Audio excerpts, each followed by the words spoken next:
क्या कनाडा के अंदर आप रियल एस्टेट बाय कर सकते हैं या नहीं कर सकते? तो आज ये वीडियो है उन लोगों के लिए जो इंटरेस्टेड है कनाडा में इन्वेस्टमेंट के लिए रियल एस्टेट के अंदर, राइट? ओके भाई, देखिए रियल एस्टेट होती है तीन तरह की। रेजिडेंशियल, जहाँ पे लोग रहते हैं, आप मेरे पीछे देख सकते हैं कि भाई बिल्डिंग है, पीछे देख सकते हैं घर हैं, राइट? सिंगल फैमिली, जब इसे बंगलो जैसे वो हम बोलते हैं। और ये होती है फर्स्ट तरह की रियल एस्टेट, राइट, जिसे हम बोलते हैं रेजिडेंशियल रियल एस्टेट। सेकंड तरह की जो रियल एस्टेट जिसे हम बोलते हैं वो बोलते हैं कमर्शियल रियल एस्टेट, मतलब कि जिसमें दुकानें होती हैं, गैस स्टेशन हो गए, किसी भी किस्म की कमर्शियल एक्टिविटी अगर होती है तो वो आती है कमर्शियल रियल एस्टेट के अम्ब्रेला के अंदर। ओके, थर्ड तरह की जो रियल एस्टेट होती है वो होती है इंडस्ट्रियल रियल एस्टेट। इंडस्ट्रियल में क्या होता है, जिस तरह के भाई आपका कोई ऐसा काम है, फैक्ट्री है आपकी, आप मैन्युफैक्चरिंग है, राइट? सर आपने सुना होगा कि भाई सर कराची के अंदर कोरंगी इंडस्ट्रियल जोन है, राइट? तो इस तरह भी कनाडा के अंदर कैनेडियन गवर्नमेंट क्या करती है कि इंडस्ट्रियल लैंड बनाती है जहाँ पे सिर्फ डेडिकेट की जाती है वो जगह इंडस्ट्रियल बिजनेसेस के लिए, इंडस्ट्रियल वेंचर्स के लिए, ऑयल एंड गैस हो गया, मैन्युफैक्चरिंग हो गई, इस तरह की चीज़ें। ओके, तो भाई इंटरनेशनल इन्वेस्टर्स क्या कनाडा में रियल एस्टेट बाय कर सकते हैं? पहली तो बात ये है, राइट? भाई देखें, आप रेजिडेंशियल रियल एस्टेट कनाडा के अंदर बाय नहीं कर सकते। वो इसलिए नहीं कर सकते क्योंकि लास्ट ईयर, राइट, कनाडा की रेजिडेंशियल रियल एस्टेट प्राइसेस है ना बहुत इंक्रीज़ हो रही थी फास्ट, और इन्फ्लेशन बहुत ज़्यादा थी। आपको ही पता है पूरी दुनिया के अंदर इन्फ्लेशन थी कोविड के बाद। तो कैनेडियन गवर्नमेंट ने बोला कि भाई इंटरनेशनल इन्वेस्टर्स के लिए जो है ना हम है ना रेजिडेंशियल रियल एस्टेट बंद कर देते।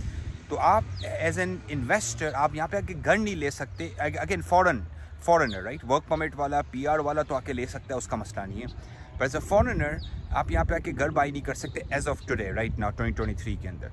तो आप कहाँ पे पैसे लगा सकते हैं रियल एस्टेट में कनाडा के अंदर? दो जगह पे आप लगा सकते हैं। आप लगा सकते हैं कमर्शियल रियल एस्टेट के अंदर, राइट? कमर्शियल रियल एस्टेट बहुत अच्छी जगह है, अच्छी अप्रिसिएट होती है, अच्छी तरीके से अप्रिसिएट भी होती है। ओके, और है ना एक तरह से सेफ़ इन्वेस्टमेंट है। कमर्शियल रियल एस्टेट को हमेशा बोलते हैं सेफ़ इन्वेस्टमेंट, बिकॉज आपको ही पता है कि भाई एक बार आपके साथ कोई लीज साइन करता है तो कमर्शियल का, लेकिन कमर्शियल के अंदर क्या होता है, कमर्शियल रियल एस्टेट के अंदर क्या होता है कि लीज जो होती है वो 5 या 10 साल की होती है जनरली, राइट? तो आपको टेनेंट भी जो है ना लॉन्ग टर्म मिलता है। तो लेट्स से कि अगर आप यहाँ पे कनाडा में एक छोटा सा प्लाजा ले लेते हो, मैं आपको एक एग्जांपल दूँ कि ये मेरे पीछे ये जो है ये बहुत बड़ा एक ग्रोसरी शॉप है, और उसके पीछे आप देख सकते हैं, पता ही नहीं देख सकते, दुकानें हैं छोटी सी, राइट? तो लेट्स से कि 5-6 दुकानों वाला प्लाजा ले लेते हैं कोई, और उसके अंदर इन्वेस्ट करते हैं, उसके अंदर गैस स्टेशन भी है, राइट? के तो आप लैंड ले बाई कर लेते हैं, और उस लैंड की अप्रिसिएशन होती जाती है। तो 5 साल में अगर आपने पैसे पार्क कर लिए यहाँ पे तो उसकी वैल्यू बहुत बढ़ जाती है। Canada being a safe country, political stability है, तो यहाँ पे जनरली रियल एस्टेट की प्राइसेस बढ़ती रहती है इररिस्पेक्टिव। कभी कभार रिसेशन आता है और इकोनॉमी कॉन्ट्रैक्ट होती है, वो तो है, बट ओवरऑल अगर आप 10-20 साल का ग्राफ लेते देखें ना तो रियल एस्टेट कनाडा के हमेशा इंक्रीज़ हुई है, पीरियड, राइट? छोटे शॉर्ट टर्म के अंदर कम भी होती है कभी, पर ओवरऑल अगर मैं 5-10 साल लॉन्ग टर्म की बात करता हूँ तो हमेशा इंक्रीज़ होती है। तो पहला तो ये कि आप कमर्शियल रियल एस्टेट के अंदर पैसे पार्क कर सकते हैं, प्लाजा ले सकते हैं, पेट्रोल पंप ले सकते हैं, एग्रीकल्चर लैंड ले सकते हैं, बहुत सारी ऐसी चीज़ें ले सकते हैं। सेकंड जो आप कर सकते हैं काम, राइट, ओके, वो आप इंडस्ट्रियल लैंड में भी इन्वेस्ट कर सकते हैं। इंडस्ट्रियल लैंड जैसे कि जहाँ पे लोग फैक्ट्री लगाते हैं, जहाँ पे लोग मैंने आपको बोला ऑयल एंड गैस का काम करते हैं, ऐसा काम करते हैं जो कमर्शियल एरिया में नहीं हो सकता। ये किसी इंडस्ट्री के अंदर, जैसे आप मैन्युफैक्चरिंग करते हैं, आप कमर्शियल एरिया में नहीं कर सकते। हैजर्डस मटेरियल्स होते हैं, फ्यूम्स होती हैं, राइट? पोल्यूशन निकलता है मैन्युफैक्चरिंग से। तो ये दो तरीके से इंटरनेशनल इन्वेस्टर जो हैं वो कनाडा के अंदर पार्क कर सकते हैं।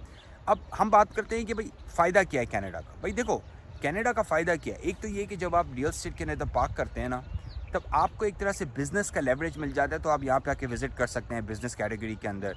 तो आप इसको एज ए इमिग्रेशन टूल भी यूज़ कर सकते हैं front later on. Let's say कि आपने लैंड ली, उसके ऊपर आपने बिज़नेस बनाया, बिज़नेस के अंदर से आपने ना LMIA निकलवाए, और फिर आपकी फैमिली यहाँ पे आ गई। तो एज अ इन्वेस्टमेंट राउट भी एक अच्छा है।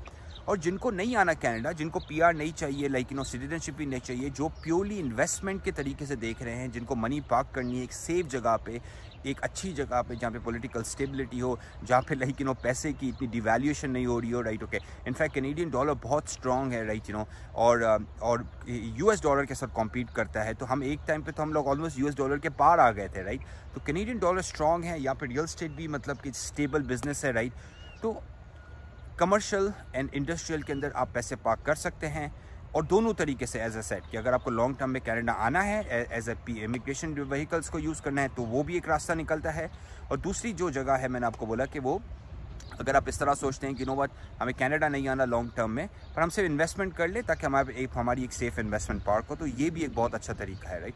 और लोग कुछ ये भी करते हैं कि लेट्स से कि उनके बच्चे छोटे हैं, बच्चा 15 साल का है, बच्चा 10 साल का है, तो वो उन्होंने एक कोई कनाडा में रियल एस्टेट में इन्वेस्टमेंट कर ली, फिर बच्चे को 5-10 साल के बाद 3 साल के बाद स्टडी पे भिजवा दिया ताकि ऑलरेडी एक बच्चे के पास यहाँ पे इन्वेस्टमेंट हो गई। तो ऐसा भी आप लोग कर सकते हैं, राइट, तो Canada is a really good country for real estate investment. और अनफॉर्चुनेटली रेजिडेंशियल के अंदर आप अभी इन्वेस्ट नहीं कर सकते, पर अगर आप इंटरेस्टेड हैं रियल एस्टेट इन्वेस्टमेंट करने में कनाडा में तो हमें रीच आउट कीजिए। हम बेसिकली इन्वेस्टर्स के साथ काम करते हैं टू मेक श्योर कि कनाडा के अंदर we help them to find really good properties and amazing investments, right, because Canada के अंदर कुछ अपॉर्चुनिटीज़ बहुत अच्छी हैं अगर आपके पास कैश है और अगर आप पार्क कर सकते हैं कैश एक सेफ व्हीकल के अंदर, एक सेफ इन्वेस्टमेंट के अंदर, राइट, तो कनाडा के अंदर यूँ बहुत सारी अपॉर्चुनिटीज़ है।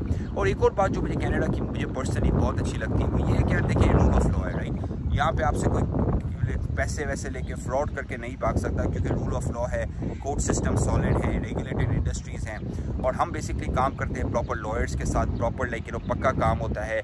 तो no there is no grey area, nothing ये जुगाड़ उगाड़ वाले काम वी डोंट डू इट और इनफैक्ट हम रेकमेंड भी नहीं करते, राइट, ओके। बहुत सारे लोग करते हैं ऐसे काम, हम नहीं। जिस तरह आप बहुत सारे बोलेंगे रेजिडेंशियल में इन्वेस्ट कर लो, हम कहीं से जुगाड़ करा के इन्वेस्ट करते हैं। भाई आप क्यों कर रहे हैं जब कैनेडियन गवर्नमेंट ने बार लगाया हुआ है फॉरेन नेशनल्स के ऊपर रेजिडेंशियल में इन्वेस्ट करना। तो कमर्शियल में पैसे पार्क कीजिए, इंडस्ट्रियल में पैसे पार्क कीजिए। अभी मैं आपको बताऊँ एग्रीकल्चर लैंड एक बड़ी ज़बरदस्त एग्रीकल्चर लैंड हमने अपने पाकिस्तानी इन्वेस्टर को दिलवा के दी है, राइट, और एक उसकी बस लैंड वो बैठा हुआ है और बेसिकली अभी 10 साल के अंदर वो लैंड की प्राइस ऑलमोस्ट डबल या ट्रिपल हो जानी है, राइट, ओके।